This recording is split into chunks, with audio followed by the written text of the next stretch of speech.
les deux frères al-Bakraoui, donc suspectés d'être les kamikazes de l'aéroport. À l'aéroport, on sait qu'ils sont fichés pour grand banditisme par les services belges, pas pour terrorisme. Alors la dernière fois qu'ils ont été interpellés, que la police leur a mis la main dessus, ils étaient armés de Kalachnikov et l'un des frères, Brahim, celui qui se serait fait exploser à l'aéroport, n'avait pas hésité à ce moment-là à tirer sur les policiers.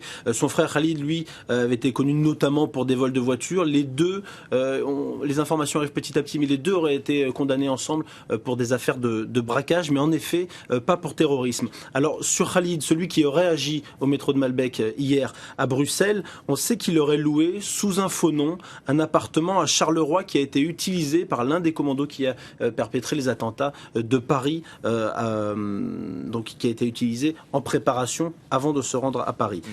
Il aurait également loué l'appartement de Forêt 60 rue du Driss. Vous savez, c'est là que la semaine dernière, mardi, le 15 mars, eh bien, les policiers sont arrivés et se sont fait accueillir par des coups de feu. C'est la perquisition qui a mal tourné. Exactement. Et c'est dans cet appartement qui a été logé notamment Salah Abdeslam et Mohamed Belkaïd, qui a été tué sur place. Et donc, cette fusillade est survenue, il faut le rappeler quand même, après une perquisition de routine. C'était presque de routine. C'est-à-dire que les policiers, certes, cherchaient Salah Abdeslam, mais ce jour-là, ils ne s'attendaient absolument pas à cela. Ils fermaient des portes, un petit peu, pour reprendre l'expression des policiers. Mais finalement, 3 jours plus tard, Molenbeek, ils ont pu mettre la main sur Salah Abdeslam, un petit peu plus loin, à Molenbeek.